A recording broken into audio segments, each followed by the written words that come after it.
It all started with a splash that echoed across the quiet morning air, loud enough to jolt me from the comfort of my back porch coffee. The sound didn't come from wildlife or wind. No, it was the unmistakable splash of someone diving into water, and not just any water. My lake, my privately owned lake that sat entirely within the boundaries of my property, as clearly stated on every document I had when I bought the land 2 years ago. At first, I thought maybe it was just a bird or maybe a deer, but as I stepped down from my porch and made my way toward the dock, what I saw stopped me in my tracks. A group of kids were swimming freely, laughing, splashing around like it was a public water park, and sitting comfortably on one of my lounge chairs was none other than Karen, HOA Karen. Red blouse, massive sun hat, sunglasses, and an entitled aura you could feel from 50 feet away. Her little rat dog was tied to the chair, yapping as soon as it saw me. She looked relaxed, sipping something from a wine glass and scrolling on her phone like she was at a private resort. My private resort. Asterisk, I cleared my throat loudly, trying to hold back the immediate frustration bubbling inside me. "Excuse me," I said, keeping my voice firm but respectful. Karen didn't even flinch. She slowly glanced over her sunglasses and said, "Oh, hey, beautiful morning, isn't it?" As if this was some casual visit, like I had invited her over. I stepped closer. "This is private property. That lake and this dock are not open to the community." Karen gave me a quick laugh, the kind that dripped with arrogance. "Don't be so uptight. It's just a lake. The kids love it, and we live in a community, you know, shared values and all that." I was stunned. Was she really pretending that my property was some sort of communal zone? I pointed toward the edge of the yard. "That fence line marks the boundary. Everything inside, it including the lake, is mine. This isn't public access." She stood up slowly, still holding her drink. "I think you're mistaken," she said with a smug grin. "The HOA has always allowed residents to enjoy this lake. You're the first one making a big fuss about it." Asterisk, that was a flat-out lie. I had checked every document before buying the place. The lake was formed naturally within the lot I purchased. No shared rights, no easement, no mention of HOA use. But here she was, acting like she had a right to be there. I didn't want to escalate things with kids around, so I simply said, "This ends today. No one's allowed on my property without my permission. Please leave." Karen stared at me for a few seconds like she was debating whether to obey. Then she finally gathered her things and signaled the kids to come out. "Don't worry," she said loudly, as if addressing an invisible audience. "We won't be coming back to Mr. Grumpy's lake." Her voice was full of sarcasm and entitlement, like I was somehow the bad guy for not wanting strangers trespassing on my land. I didn't respond. I just watched as they left the property, towels dripping, footprints in the grass, and candy wrappers left behind. Asterisk, that night, I sat at my kitchen table and went through every bit of paperwork I had. I double-checked the property lines, pulled up the digital survey, and even emailed my realtor just to reconfirm. Everything was clear. That lake was 100% private. The more I thought about it, the more it ate at me. Karen wasn't just using the lake, she was acting like she owned it. I didn't want to be a bad neighbor, but boundaries had to be respected. So the next morning, I drove down to the local hardware store and picked up a large, sturdy wooden sign. I painted the letters in bold red. "Private property. Keep off my lake." I didn't just plant it by the dock. I put one at the entrance of the yard and another by the pathway she had used. I even mounted a couple of security cameras, just in case. Asterisk, I thought that would be the end of it. That people would see the signs, realize the boundaries, and move on. But I had underestimated the power of entitlement tests. 2 days after putting up the signs, I returned from running errands to find a note taped to my front door. It was handwritten, in aggressively neat cursive, and it read, "You're ruining the community spirit. This lake has been a shared space for years. Remove the signs or face consequences. Karen, HOA board member." My jaw tightened. She was threatening me over my own land. That night, I watched the security footage. Karen had marched right onto the lawn, ignored the signs, and taped the note without hesitation. I kept the footage saved. If she thought she could bully me into giving up my rights, she had another thing coming. Asterisk, what she didn't know was that I'd dealt with people like her before. Back when I lived in the city, I had a neighbor who constantly tried to park in my assigned spot, claiming, "We're all sharing the same garage." I didn't back down then, and I wasn't going to start now. The next day, I emailed the HOA directly with copies of my deed, the property survey, and a full explanation of the issue. I asked for a written acknowledgement that my lake was private. I also included a screenshot of the security footage showing Karen trespassing again. Asterisk, I thought things would calm down, but I was wrong, because the very next morning, 2 police officers showed up at my door, and Karen was standing right behind them. That's when I realized this wasn't just a boundary dispute anymore. This was a full-blown war, and Karen had just fired the first official shot. The sound of knocking wasn't just persistent, it was aggressive. like someone was trying to demand attention rather than politely ask for it. I opened my front door, and there they were. 2 uniformed police officers standing with notepads in hand, and just behind them, in her signature smug stance, stood Karen with her arms crossed and lips curled into a self-satisfied smirk. My stomach turned. I already knew what this was about, but I couldn't believe she had actually gone this far. One of the officers, a tall man in his mid-40s, gave me a professional nod and said, "Good morning, sir. We're here following up on a report concerning a community access dispute. A member of your HOA reported that you're restricting access to a shared community resource, a lake." I blinked in disbelief. Shared community resource. That lake was on my property, not near it, not beside it, not touching a public path. It was fully, legally, privately mine. I took a deep breath and responded calmly, "Officers, this must be a mistake. The lake is not shared. It sits entirely on my parcel of land. I have the property deed and survey report to prove it." Asterisk before I could invite them in to show the paperwork. Karen butted in from behind. "He's lying," she barked. "He put up those signs to intimidate neighbors. He threatened me, and he screamed at children who were just trying to swim on a hot day." I turned to look at her and shook my head. "That's not true, and you know it." One officer raised a hand to de-escalate. "Let's all just stay calm," he said. "Sir, if you could show us the documentation, we'll get this cleared up quickly." I invited them into my home office where I had already prepared the necessary documents, half expecting something like this to happen. I laid out the property deed, a copy of the recent land survey, and highlighted the section that specifically marked the lake within the boundaries of my land. No public access, no HOA rights, no gray area. Asterisk, the officers took their time looking through the documents, asking a few clarifying questions. One of them even called the county office to verify the parcel data. As all this was happening, I could see Karen pacing outside my window like a restless lioness, clearly irritated that her plan wasn't going the way she hoped. After about 15 minutes, the officers returned the documents and offered a polite smile. "Looks like everything checks out, sir. The lake is indeed your private property, and you're within your rights to post signage and deny access to others." I nodded, relieved but also frustrated. "Thank you for your time, officers. I appreciate your professionalism." Asterisk, as they turned to leave, Karen charged up the steps toward the door. "So that's it. You're just going to believe his paperwork. He's manipulating the system." The taller officer turned to her and said, "Ma'am, we've verified the information with the county records. The lake is on his private property. Trespassing laws apply." Her face turned red. "This isn't over," she hissed, pointing a perfectly manicured finger at me. "You'll regret making enemies in this neighborhood." She stormed off down the driveway like a villain in a low-budget soap opera. I watched her leave, both relieved and infuriated. Relieved that the police saw the truth, but infuriated that I had to go through this nonsense in the first place. Asterisk, but things didn't calm down. If anything, they escalated. 2 days later, I received an official-looking letter in the mail with the HOAS letterhead on top. Inside was a formal complaint citing 3 violations: unneighborly behavior, unauthorized signage, and creating a hostile environment. I nearly laughed when I read it. The irony was rich. Karen had trespassed on my land, invited children to swim in my lake without permission, called the police on me, and, somehow, I was being accused of creating hostility. I called the HOA office immediately and demanded a meeting. The assistant tried to sound neutral, but I could tell they already knew about the drama.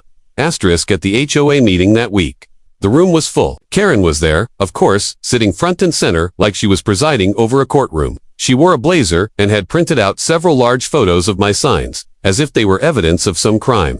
She stood up and launched into a speech about how my actions were breaking the sense of community and denying families the joy of nature. She claimed that the lake had always been used by neighborhood children, and that I was being selfish and antisocial by closing it off. When it was finally my turn to speak, I stood up calmly, thanked the board for their time, and laid out the same documents I had shown the officers. I even brought a large printed map of the property with the boundary lines clearly marked. I reminded them that when I purchased the land, I had asked specifically about any community rights to the lake, and was assured there were none. Asterisks, some of the board members looked at Karen with furrowed brows. Clearly, they hadn't known the lake was private. A few whispered to each other, but Karen wasn't giving up. "Just because it's legal doesn't mean it's right," she said, her voice rising. "He's ruining the neighborhood spirit. This is a community." I could feel the tension in the room. Some people clearly supported her, while others seemed unsure. One board member, an older gentleman named Roger, finally spoke up. "We can't penalize someone for exercising their property rights. If the lake isn't under HOA jurisdiction, we don't have authority to enforce usage." Karen scoffed and sat down, arms folded, but her eyes said it all. She wasn't done. Asterisk, the meeting ended with no formal action taken against me. though I was asked to consider the community's needs in future decisions. I walked out of the room feeling like I had won a small battle but not the war. Karen was clearly furious. I could see her whispering to one of her allies as I passed. I knew it wasn't the end, and I was right, because the very next morning, I caught something on one of my newly installed security cameras that made my jaw drop. Karen was back. Not even 24 hours after the HOA meeting, she was creeping around the side of my yard, stepping over the sign that said, "Keep off my lake." Her dog trotting beside her like nothing had happened. She even brought a towel. She clearly thought no one was watching. But this time, I had her on video. Clear as day. Asterisk, that was the moment I realized she wasn't just entitled. She was daring me to take this to the next level. And so I decided, I would, if she wanted to play games, fine. But this time, it wouldn't end with a warning or a meeting. This time, there would be consequences. The video footage was crystal clear. Karen had strolled right past the private property. "Keep off my lake" sign like it was a decoration, not a warning.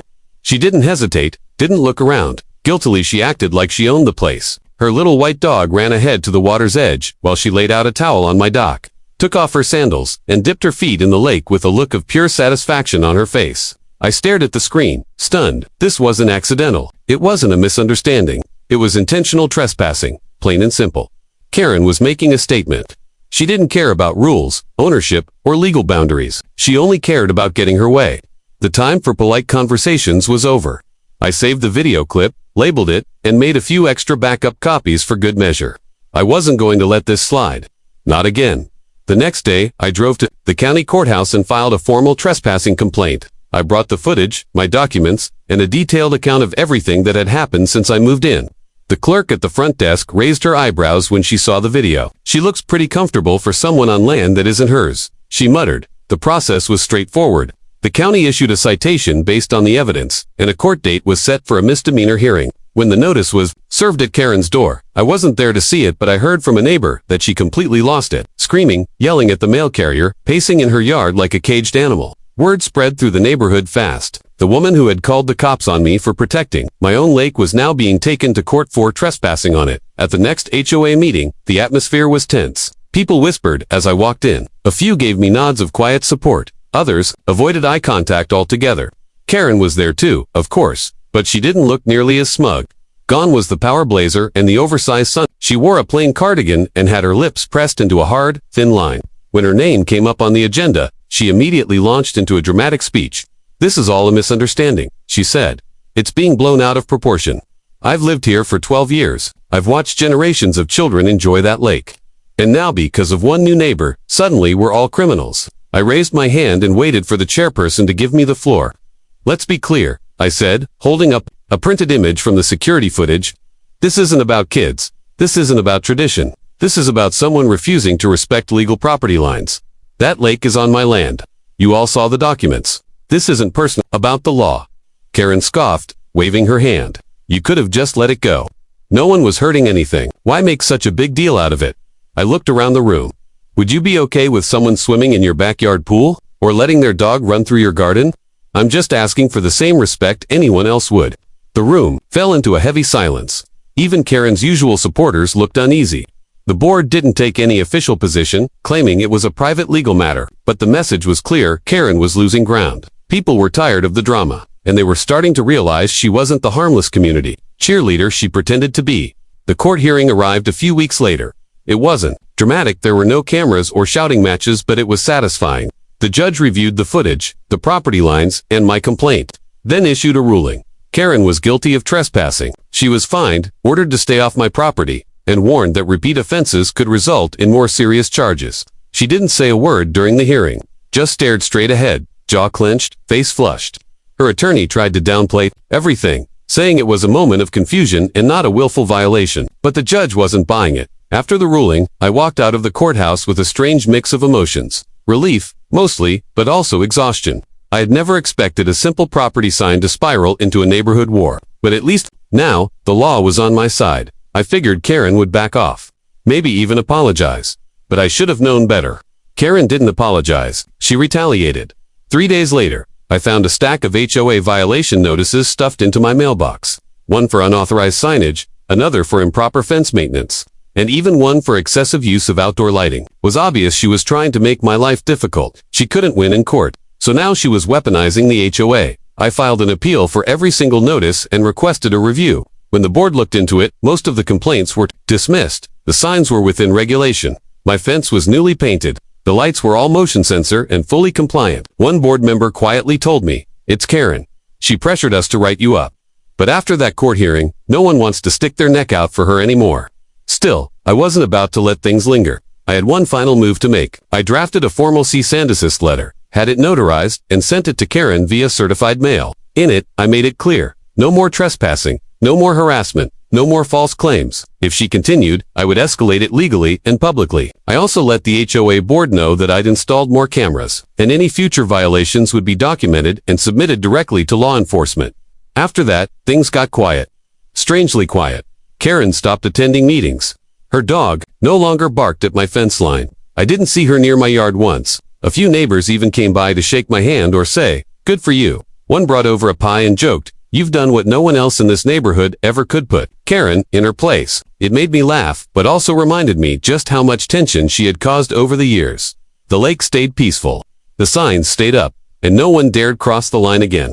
It felt like I'd reclaimed not just my land, but my peace of mind. Karen had tried to make me out to be the villain. But the truth had a way of surfacing, just like the ripples on the water she thought she could control. And this time, those ripples carried her straight to a fine with her name on it. The peace didn't last long. Just when I thought things were finally settling, I woke up one morning to find fresh footprints in the dirt near my dock. Small, sneaker-shaped prints that led directly from the far side of my yard through the bush to the lake's edge. At first I thought maybe a deer or some curious kids had wandered too close. But when I checked the security footage, my blood boiled. There she was again, wearing dark clothes, almost like she was trying to be sneaky, tiptoeing around the edge of my property in the early morning hours, dragging her dog along behind her. She paused near the sign, looked up directly at the security camera, and smiled before walking straight onto the dock and sitting down like she had every right in the world to be there. She wasn't just trespassing anymore, she was taunting me. It was clear she wasn't done. Even after being fined by the court, even after public embarrassment at the HOA meeting, she was still determined to prove that she could do whatever she wanted. And this time, it wasn't going to be just a citation. I took that footage and walked it directly into the sheriff's office. I explained that this was a repeat offense, willful and documented. The deputy on duty didn't even blink. "She's not getting the message, huh?" he said, shaking his head. "All right, we'll escalate it. Looks like she's asking for more serious consequences." And so, a second complaint was filed, this time with stronger charges. A formal restraining order was put into motion, and the deputy told me she'd be served within a few days. Sure enough, the papers were delivered. And this time, Karen couldn't play innocent. The footage showed everything: her smirk, her trespass, her complete disregard for the previous court order. She had walked herself straight into deeper trouble. The neighborhood grapevine exploded.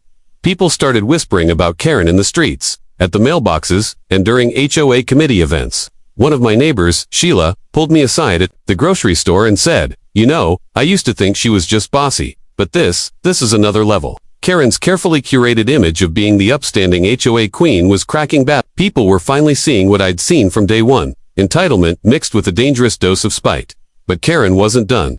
No, instead of laying low, she doubled down.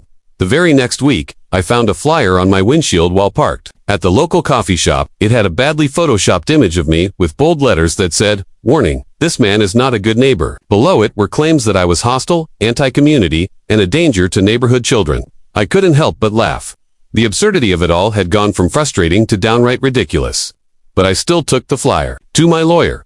Defamation was now on the table. My attorney raised an eyebrow and said, "She's digging her own grave here. If she keeps this up, we'll file a civil suit. This isn't just trespassing anymore, it's targeted harassment." That night, as I reviewed the camera footage yet again, I felt a mix of emotions: anger, exhaustion, but also a strange sense of motivation. This wasn't just about a lake anymore. It was about standing up for what was right. About setting a boundary that someone like Karen couldn't bulldoze with her loud voice and fake smiles.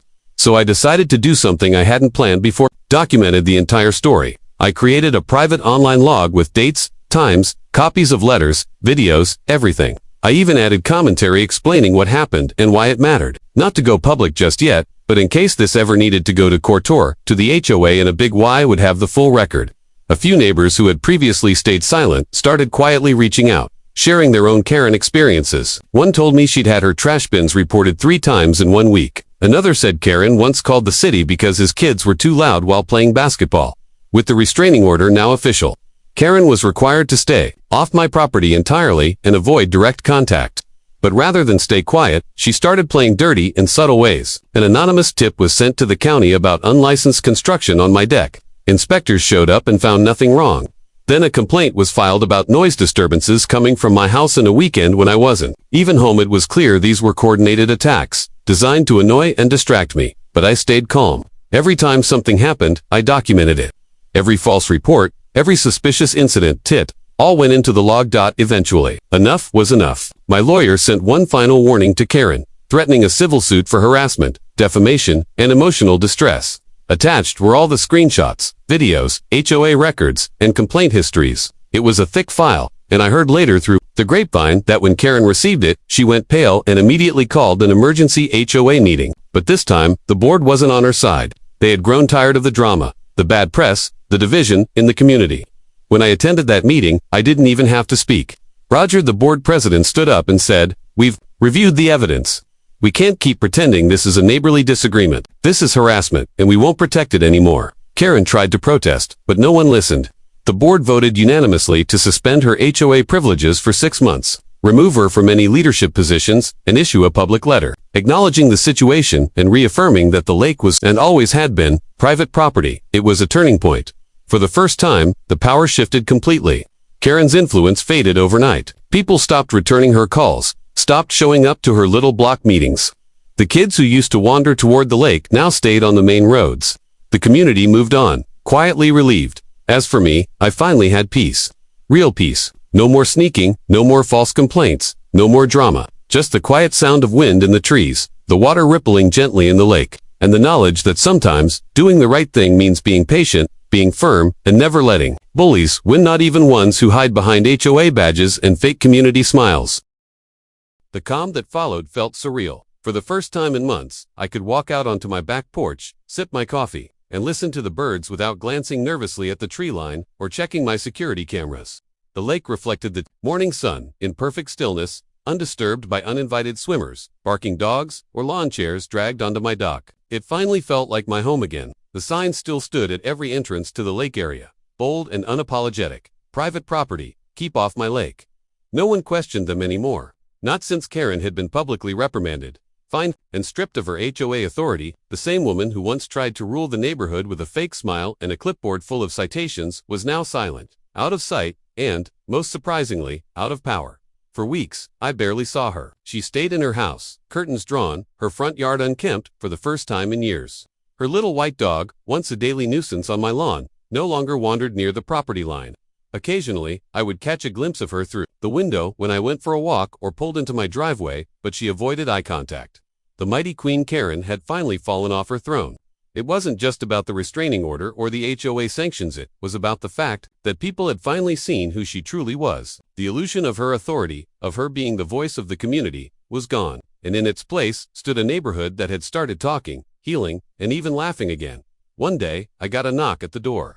For a second, a flash of anxiety ran through me, but when I opened it, I saw Roger, the HOA board president, standing there with a smile and a covered casserole dish. "Hey," he said, "just wanted to say thanks, and sorry." I raised an eyebrow, confused. He continued, "For a while, we all just assumed Karen knew best.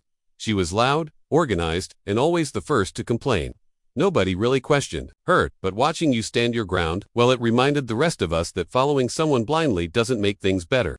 I accepted the dish, thanked him, and we ended up chatting for over an hour. He told me how, in the weeks after Karen's fallout, the board had reviewed old complaints and realized just how many of them had been petty or outright false, most of them tied back to Karen. I wasn't the only target. There had been others, families, retirees, even longtime residents who had once crossed her and ended up on the receiving end of her wrath. They'd just never had the proof or the courage to push back the way I had. But now, the neighborhood was different. People were beginning to speak up. There were fewer ridiculous HOA citations. Community meetings became more about collaboration than conflict, and interestingly enough, more neighbors began greeting me, waving as they passed by or stopping for a brief chat. One woman even said, "We used to think you were standoffish, but after everything with Karen, we realized you were just trying to be left alone." And honestly, who can blame you? As spring turned to summer, I found myself enjoying my lake in a way I hadn't since I moved in. I rebuilt the dock, fixed up the boathouse, and even added a few Adirondack chairs by the water. This time, they stayed where I put them. No one trespassed, no one left trash. The boundaries I had fought so hard to enforce were now respected without question. It was peaceful, and that peace was hard-earned. But despite everything, I never sought revenge. I never gloated, never went door to door trying to turn people against Karen. I didn't have to. The truth had done that on its own. One morning, while trimming the hedges near the front gate, I heard hesitant footsteps behind me. I turned and saw Karen standing there, not in her usual designer clothes, but in plain jeans and a faded sweatshirt. Her posture was stiff, but her face looked different, tired, almost humbled. "Can we talk?" she asked. I didn't say anything right away, just nodded slightly and set down my clippers. She looked down at the ground, shifting uncomfortably. I know I went too far. I thought I was doing the right thing for the neighborhood. I thought I don't know. I thought I knew better. I've always been in charge, and when you moved in, I felt like you were changing everything. But I see now that I was wrong. It was the first honest thing I'd ever heard come out of her mouth. I didn't say much, just that I appreciated her saying so. I wasn't interested in being friends or letting her back onto my land, but I did believe in closure. We talked for a few minutes. She apologized again, not for every single thing, but enough to feel like she meant it. And then she walked away, quietly, without drama. It wasn't victory I felt, it was peace. Over time, things continued to improve. The HOA became more transparent. The new board instituted changes, like requiring photographic evidence for complaints, and rotating leadership to prevent anyone from monopolizing power. Kids still rode their bikes past my house, but they waved now. One even asked if he could fish at the lake if it was okay. I told him kindly that it was private, but thanked him for asking and gave him directions to the nearby public pond. He smiled and said, "You're not as scary as my mom said you were." I laughed and waved him off. My lake, once a battleground, had become what it was always meant to be, a peaceful escape. It glistened under the sun, undisturbed, protected, and fully mine. I often sat out there in the evenings, watching the dragonflies skim the surface, listening to the soft rustle of the trees, and thinking about how a simple sign had started it all. A sign meant to protect what was mine had brought out the worst in someone, but also revealed the strength in me I didn't know I'd need. And so, to anyone dealing with a Karen of their own, remember this: boundaries matter, patience matters, but most of all, truth matters. Because when you stand up for what's right, Evan, if you stand alone, you might just find that others were waiting for someone to lead the way. My lake was never meant to be a battlefield, but from that conflict came a calm I now cherish more than ever. And Karen, well, she learned the hard way that some fences aren't meant to be crossed.